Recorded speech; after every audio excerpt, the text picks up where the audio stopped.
Purposely. Your life, God's purpose. Listen at onpurposely.com.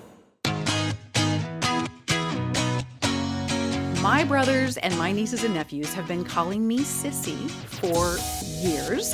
And so now it's my turn to be Sissy also for my new granddaughter. And maybe that's part of my challenge in trying to get my head around the grandmother role is that, we're all calling me Sissy, which I've had that role for a while. But today's guest has the same name, Sissy Goff. Welcome to the AllMomDoes Podcast. I'm so glad you're here. I'm so honored to get to be with you and especially to share a name with you. That is really fun. We get to be name buddies. I really love it. So me too, except I do have to say my little nephews are calling me Diddy. So okay. So you changed yours I got up. a little variation. All right. I did. Well, mostly because there are thousands of kids over the years who've called me Sissy and I wanted them to have a special name for me. I like that. How that goes. Well, and I say this with such confidence, right? Like, and my granddaughter can call me Sissy. And we all know that she could choose to do something else, and and that'll be my new name. But right now, today it's Sissy, and so we share a name today. So yeah, I love that. I love it. Well, Sissy, I could not wait to have you on because you have such the CV, the different things that you have done, and I know for myself and for my listener, for you to be able to talk to us about this notion of how to become worry-free parents. I mean, I am so curious to hear how you cracked that code. But before we jump into that, I want you to tell the listener who you are, where you are, all the things, and all of these amazing things that you've been doing in your career. That's so kind. Thank you. Well, I'm in Nashville, Tennessee. I've been counseling kids and families for 30 years at a magical little place called Daystar Counseling, where we have, I think, currently about 2,000 families who are coming to see us. And I get to work with my dog every day, which is really fun. Take her to counseling with me. And I really feel like, Julie, the other things that I've done, I've gotten to do just out of that experience of counseling kids for so many years, because I learned the best stuff from those kiddos and their parents both. And so out of that work, I have gotten to write a few books. I've gotten to travel and speak some and get to have my own podcast now that I share with David Thomas. And it's called Raising Boys and Girls. And so just really grateful to get to be in the business of helping families for a long time in this season. I love that. Okay, I'm going to ask you a two-parter question because I'm curious to hear this. Now, you know that for me, I have a very long track, if you will, of parenting because there's 16 and a half years from my oldest of my 8 to my twins who just turned 16. Wow. And I've said through the years that parenting my oldest 4 kind of had its own ethos and culture, and parenting these younger 4 has had its own ethos and culture. And part of that, Sissy, is just the ethos and culture of our family, because when you get to 8 kids, I will tell you, there's a lot of stuff that you're like, oh, have we not talked to you about that? Or talked to you about I bet. You just, I mean, you kind of get into a survival mode of some sort, and there's some stuff that just doesn't seem that important in the moment. But we also have noted, too, that we have raised the first 4 in a culture that was a certain way when it came to technology and all the things and the different issues that were coming up during their more formative years, as opposed to these younger 4, where there have been some significant differences as well. In 30 years of counseling families, this is the two-parter. What would you say remains the same for parents and kids that you can reflect back on the early part of your career in counseling and go, yeah, that's something I still see today? And what are some things that are really unique to today that parents need to be aware of? I would say, well, let me say, first of all, just as a personal note, I have one sister who is 16 years younger than I am. Okay. So I live with the same span that you do, and she is my very best friend. And so there's a lot of hope for that big gap of relationships over the years, which is fun. I love that. That's amazing. Yes. So I would say the thing that has stayed the same is, I think, how much children look to parents to set the tone for their life, for their family, for what they believe is true about who they are, for what they believe is true about faith, every different aspect of life that kids, and I think it's easy to believe that's not true as much anymore, but I would say it certainly is as true as it's ever been, that kids are looking to parents for that kind of confidence in who they are, that kind of stability, all of those ideas. And then I would say the thing that I am seeing the most, and really since probably, 2018, 2017, I feel like we've been on this gradual incline that just took a much sharper turn in the pandemic of anxiety. Right. And that's not just anxiety in kids, that certainly is the case. We're now seeing 1 in 4 kids are dealing with anxiety, 1 in 3 adolescents. Girls are twice as likely as boys to deal with it. And for parents, for adults, 1 in 3 adults are dealing with anxiety, and women are twice as likely as men. Right. So it is rampant in our culture. I definitely have experienced that in my own home. Just things that some of my kids have dealt with that were somewhat fresh, if you will, in my parenting journey, and anxiety being the tag that would go with that, and how that has been experienced and lived out by some of my kids, even in the midst of feeling like that we were having great conversations, that they were in a stable environment, things that you would think would support not feeling that way. That doesn't always mean that you're going to be able to stem the impact of anxiety in your own life and in your kids, even when it doesn't feel like anything is really that up. And then you throw in a global pandemic and hey, here we go. We're off to the races, right? We are off to the races. So, yes. Now, Sissy, one of the things that you really want to help equip parents with, and I think this is so fascinating, is the idea of becoming a worry-free parent. And I got to tell you, it feels like when you have that first baby and bring them into your family, you get the diaper wipes warmer, and you get the little fresh diapers and the layette and this, that, and the other. And you also get a big economy pack of worry and anxiety over bringing this kid home. That's so true. I'm super curious to hear you talk through how parents can be really intentional to not let worry just get to such a volume that it colors everything that's going on. So talk to me a little bit about if we have babies and little bitty ones and we're in those fresh stages of parenting, what do we do about the worry that comes there? Because I have a sense that there are different styles of worry that begin to show up depending on your kid's season in life. So talk to us about the little ones. When you're first getting your feet wet as a parent, when you are nervous about all the things, if they have a tiny little sneeze, do you take them to the pediatrician? Like all of that comes into play when you first welcome these little people into your home. Yes. And I love that you even started with the concept of worry-free, because I think we really know this side of heaven, we're never going to ultimately be worry-free. But I think that's part of what I want every parent to know, what I want every kid to know today, is that worry and fear are a normal part of our life, but they don't have to define our lives. Mm-hmm. And I think that feels like a concerning part to me of living in 2023, is that I think worry and anxiety have become defining for kids and for parents alike. And you're right, it starts so early. I mean, I think that first trip home from the hospital and you hit the first bump and you think their neck is broken. You know, it's so easy to get there so quickly.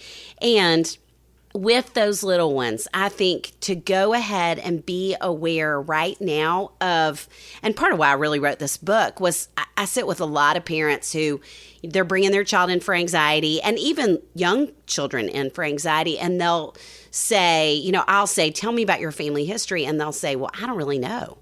And I think the reality is a lot of us did not grow up with, as you said, I mean, there weren't a lot of parenting books back in the day, and there wasn't even very much emotional awareness. And so I think a lot of our parents were doing the very best they knew how to do, but they didn't know what anxiety looked like. They didn't understand worry. And so we did a lot of stuffing of emotions back in those years, which I think is part of where the anxiety is coming from with parents. Okay. Mm-hmm. And so, I mean, I feel like as a parent, for you to be aware of who your mom and dad were, who your grandparents were in terms of their own emotional health, and what might you have inherited from a genetic standpoint, because that is certainly a piece of it, and from how they related to you, what they taught you about the world. Because, as much as we think, I don't really want my mom or my dad's voice to come out in my own, we know it's going to. Yes, it certainly does. And so I think from the earliest stages, as much as we can start to do our own work to see, what is this suitcase that I've been left with from my parents that I'm going to carry into my own? How can I unpack it? How can I understand what's there? And what are the parts that I need to work on for my own kids? Because research would tell us that even as young as in infancy, if we are in that space where we're feeling anxious of, am I doing this right? Are they okay? What's happening right now? They're already picking up on our anxiety. And the mirror neurons in their brain, which it's what we learn by watching, how we learn to tie our shoes, how we learn to water ski, they pick up on anxiety. And so kids that young, we can start to see more tearfulness, more behavior like that, because they're actually catching it from us. And so again, as early as we can start doing that work, I think the better long term for our kids and for ourselves. Right. So fascinating you bring up those mirror neurons, because my third child, and I actually wrote about this in my book, Raising an Original, my third child, he was the pregnancy that followed a really difficult miscarriage. And I was so much more nervous during that pregnancy with him. I was always anxious. And I got to tell you, Sissy, he was my kid who really in early childhood, young, battled anxiety so much, even though once he was here and I was already a seasoned mom, I already had 2 other children, but I could tell, I thought, man, I conferred that on him and kind of had to grapple with my own emotions in that situation because he really, really struggled for a long time. I think it's really important for us to look at our personal history. I think in my case, I always say, and people who've been to where I've been speaking have heard me talk about this on occasion, I say that my mom and my grandmother, and they're now both home with the Lord, they were amazing and terrifying, tiny little women, but they both had what I called the Chihuahua gene. Like they would just get so, nervous about everything. That's a great statement. And they would just kind of shake. And then, like a Chihuahua, they would, because, it's kind of hard to tell. Is a Chihuahua scared or is a Chihuahua thinking it's a Doberman? That can be really hard to tell. And I think for a lot of us, we might not have understood that our parents were actually feeling anxious. It may have come out as a little bit of anger, a little bit of short temper. What are some little little ways that we can take a look at the models in which anxiety can show up, but we might not understand that really what's at the core is anxiety.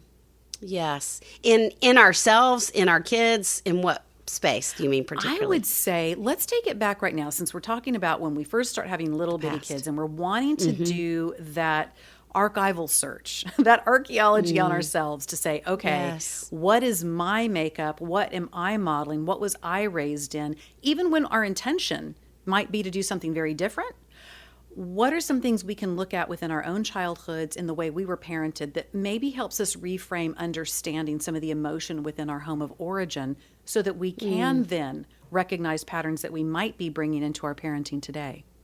Yes, I love that question. And I think a couple of things I would say. One is, what were the primary emotions that were talked about or not talked about at all, but on display in your home? And were they obvious worriers? Or the reason I kind of asked a follow-up question on that is because I think worry does probably more often than anything else in parents come out as anger. Because I think there's that sense of, I love you so much. I'm so worried about you. I feel out of control. And so I've got to lock it down. I've got to find any place I can to control. And I think, interestingly enough, as we're talking about the past, I'm hearing more parents feel like failures today because of their own anger at their kids than I have ever heard. And I think we know more now, but I think that piece of it is still happening. And so I would say emotions that feel like they were on display also, or emotions not talked about, but you were very aware of them. And also I would say, what are the things I love to ask kids, what does your mom say the most? Like when you think about your own growing up too. Oh, Sissy, that's kind of mean.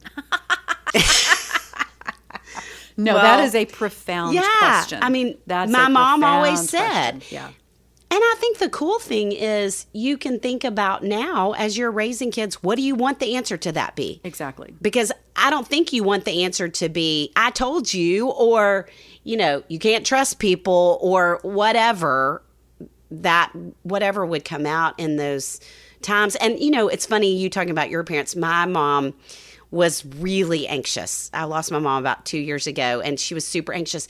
If I tried to talk to her about it, she would say, I don't know what you mean. I'm not anxious at all. And when I turned 16, Julie, my parents were super gracious and gave me a car. And with my car, I can't even make my hands as wide in the camera shot as I would like to. My mom gave me, I bet it was 2 feet long, a metal spike to put in my car so that if my car went off a bridge, I could shatter the window and swim out. Isn't that hilarious? I grew up in Little Rock, Arkansas. There was really one bridge that would make any difference. And, she in her great anxiety was trying to protect me. Right. And then she ended up mad at me because I laughed at her and said this was silly.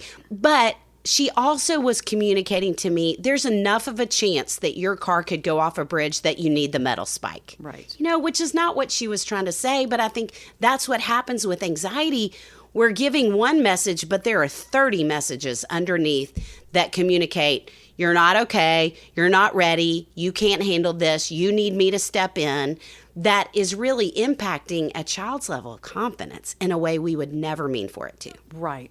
That protective nature coming out in a way that all of a sudden opens up all kinds of anxious realms of possibility that maybe our kid hadn't even thought about, but now we've brought it in. I think that's a really fascinating thing to think about.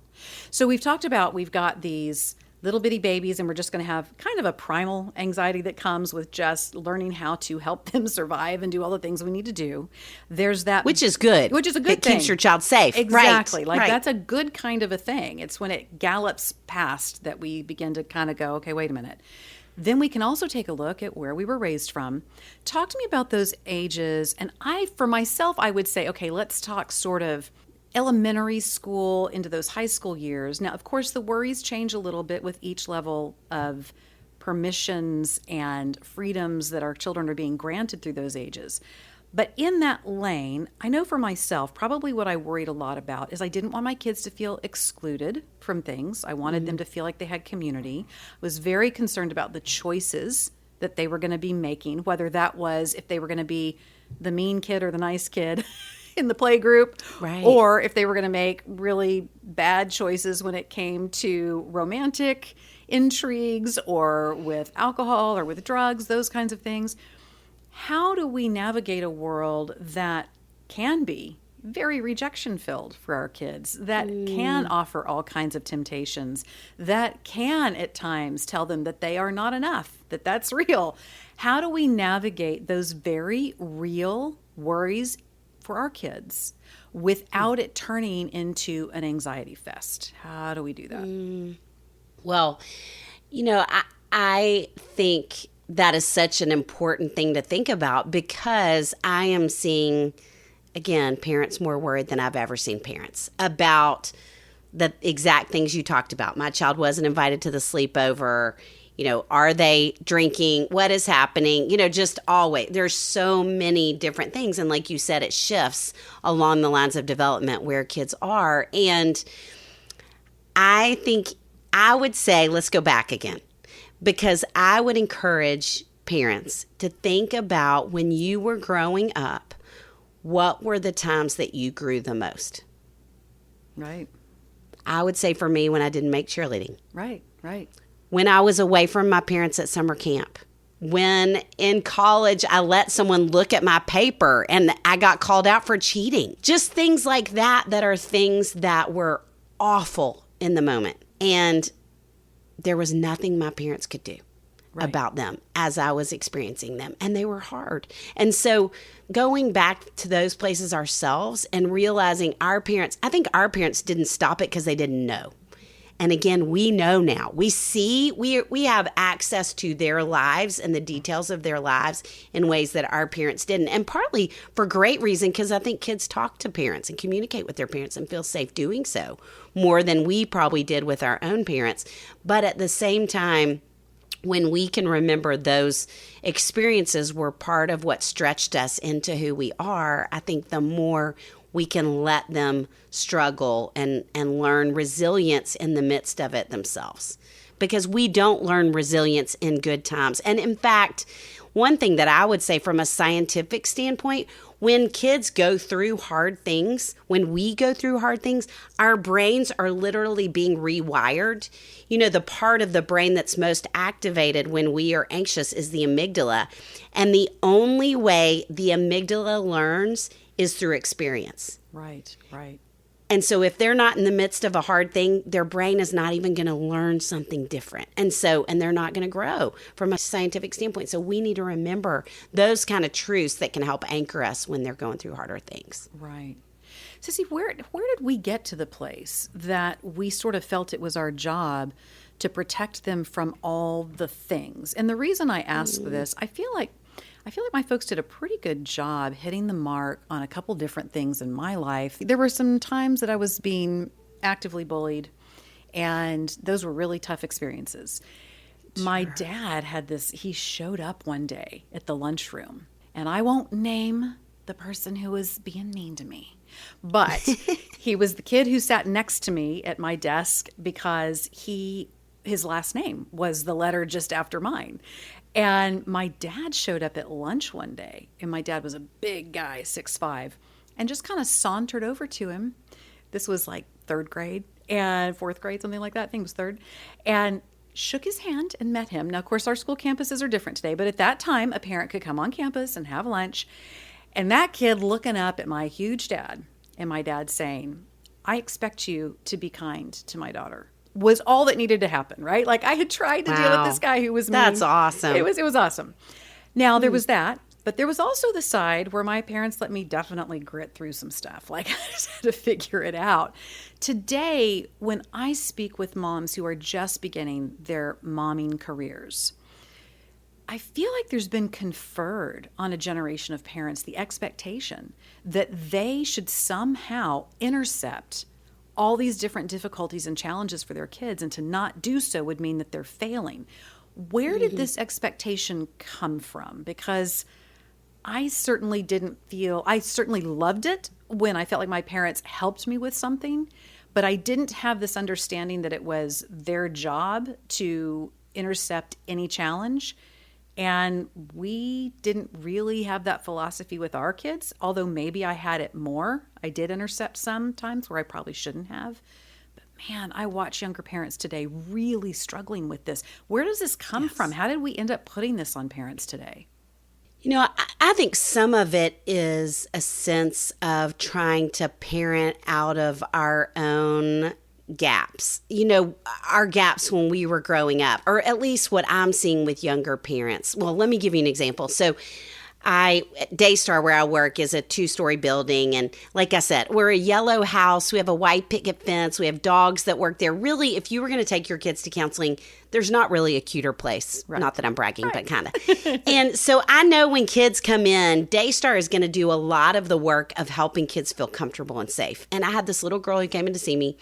And I came down the stairs and I saw her across the lobby, and I knew she was there for anxiety, and I smiled and waved really big at her. I have this really big smile, and she smiled and waved back at me. And I walked over to her and said, "Hey, I'm Sissy. I'm so excited that you're at Daystar. I'm going to take you on a tour of the Daystar house, and then we're going to go upstairs to my office, and I'm going to let you meet my little dog named Lucy, who is going to love you." And this precious little girl jumped up out of her seat to follow me. And her mom grabbed her arm and said, "Do you feel comfortable with that?" Yeah. We're at a counseling practice. Yeah, you're vetted. I would imagine she knows, that I've been doing this work for a while. I think I'm okay. And this sweet mom followed us on the whole tour of the Daystar house. And then when I took her daughter in my office, she sat in the chair opposite my door and I think stared at the door the whole time. And so I brought her in and said, "Tell me about your family history." Yeah. And she said, "Well, I was anxious when I was growing up and my parents never understood me." Oh, okay. And I think she was parenting out of that gap of, I wanted my parents to understand me, but she was not just understanding. She was doing a beautiful job of understanding her daughter, but then she was rescuing, because I think some part of her wished her parents had done that. Right. Right. When what we know is it's not helpful, and it only makes anxiety worse. And so I believe it's that sense of parenting out of what we feel like we missed without understanding that we've overcorrected. Right. And anytime we overcorrect in anything, it's not helpful. It's just end up the in the other opposite ditch. Exactly. Yeah. Exactly. Yeah. How often do you think we sometimes rescue also out of a sense of, I know for me, if one of my kids is getting upset and they're anxious and I can't figure out the website to sign up for the whatever and da-da-da-da-da and I don't know what to do, there's this part of me that to actually calm my own self, I will like, oh, here, let me do it. And I know, Sissy, I know way better than that. I do not believe in being my kid's personal assistant. I mean, I talk about this, but if I'm a little tired or a little fatigued, them being cranked up, I'll like get dragged into the wake of it, and then we'll end up rescuing, Sure. even though philosophically I know it's not the right thing. Do you think we sometimes do that to calm ourselves? Is that part of the makeup in all this? Well, and anxious kids get really loud, really manipulative, really demanding. And so, yes, I think sometimes we're tired and we just want it to go away. Right. And so we kind of shut it down by trying to step in and help. Right. You and I were talking about this before we got on mics. I really feel for parents today because there are a lot of great resources, but resources that contradict each other. And there are certain styles of parenting that are very in vogue now that, in the example that you just gave, there's kind of a phraseology where I've seen a lot of young parents engaging in all these questions to their little bitty kids. Are you okay with that? How do you feel about that? And I've been seeing some writing saying, hey, little kids oftentimes really like the confidence, the surety of their primary caregiver saying, you're good, you can do it. Where is that line between honoring how our kids are feeling and their opinions, and also modeling for them that we believe they have the chops, they can do it, they've got this? How do we navigate that really tender pendulum there? It is such a tender pendulum. And I really think if we start with empathy, we can do about anything with kids. Ooh. I can tell you're really struggling. That sounds so hard. Ooh, I would be worried about that too. I might feel like I couldn't do it either. But you know what? I know you. And you're a whole lot braver than I was when I was growing up. Or you are so strong. I remember when you did such and such yesterday, and so I know you can do this today. Or even if they're older kids, to start with empathy and say, what do you want to do? Because you are so resourceful. I know you can figure this out. I can't wait to hear what you come up with as a plan. So either empathy and encouragement, or empathy and questions, or a combination of all three. But I think empathy still helps them know that we understand, or at least are doing our best to hear them and understand them. Right. And then we get to remind them that they're capable. I love that. Starting with empathy. That is beautiful. How do we effectively warn our kids about the very real dangers in the world and the problems, the people they should look out for, the bad players that unfortunately often hide within our very familiar ranks? How do we do that and not inspire a culture of fear in our homes or make our kids feel afraid of everything and everyone? What does healthy equipping look like? I'm in Nashville and have been very involved in the Covenant shooting in the last few weeks. And so I feel like I've been having a lot of these conversations with families, and just even the fact that kids are learning about active shooter drills at school. It's heartbreaking to me because we never had to talk about those things when we were growing up, but it's a part of their lives right now. And I think what research will tell us is when we can anticipate anxiety, we're going to be better prepared to face it. And so I do think to say, I live in Tennessee. And so to be able to say to a child here, we have bad storms. And you know what? We're going to be okay. Here are the things that we can do to protect ourselves, but there are going to be storms and they're going to feel scary sometimes. And it's okay that you feel scared. So going ahead and saying that, and then like you talked about, kids are looking to parents for that surety and that security. And so when we can say, but here are the things that we're doing, or here are the things I know you know how to do, that feel like not only do they give us a little bit of control, which kids need when things feel really out of control, but they also remind them we're here, we're on it with them, we're in it with them, both places. They're not alone, right? Yeah, they're not alone. Tell me what brave, realistic, informed, we live in this world, kind of brave should look like as a parent. And when I say should, I want to say that tenderly because I know that we get a lot of shoulds in terms of how we think that mom should be this and dad should be that and kids should be this. I don't mean it in that way, but what I do mean it in a way that helps equip us to understand what brave, real brave, genuine braveness looks like in front of our kids. Is that owning our anxious feelings with our kids and talking about, I feel a little bit scared about this, but this is what I'm doing?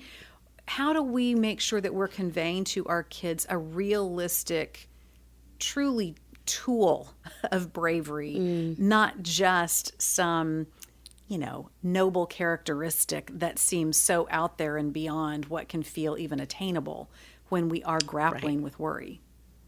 Yes. I think I love the idea of thinking about a realistic example of bravery and what that looks like. And I do think kids need to hear us talk about emotions. We need to normalize emotions as early as we possibly can. And so, yes, I think to sit at the dinner table and say, I had a presentation I had to give at work today, and I felt anxious. And it turned out to be okay. I talk a lot about giving worry a name. In the book, I talk about helping parents do that, and I talk about it with kids too. And so to call it the worry monster, whatever you want to call it, I think kids can attach to that sometimes unless they're afraid of monsters, and then we don't want to call it that. But to say, I have a mom who her daughter named her worry monster Bob, and I met with them together one day, and this mom really beautifully said, Bob was trying to bug me all day today, and I told him to zip it. I told him I wasn't going to listen to him. And that way she knows my mom, who's my hero, worries too. And she's okay. And she feels like she's stronger than Bob. Right. And she can tell him to leave her alone. And that means I can do the same. Right. And so, yes, I think that's really everything we're talking about that we maybe missed when we were growing up. There it is. It's to be able to model and talk about healthy emotions and not to let those emotions be what define us, whether it's worry, anxiety, or any other emotion. It's that they're a part of how we're made, but again, they don't define us. Right. They're not everything about who we are.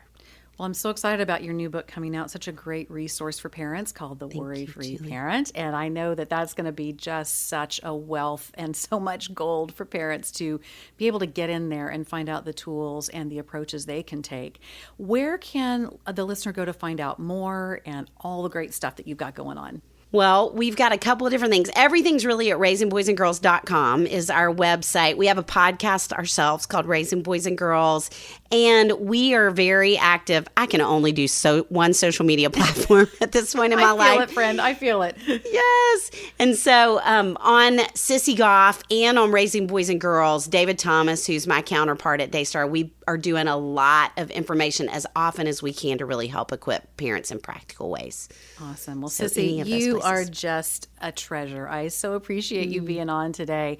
And we'll make sure that Rebecca gets all those great links into the show notes. Listener, be sure and check that out because those show notes are awesome. They have all the things you need to go and find all these great resources we've been talking about.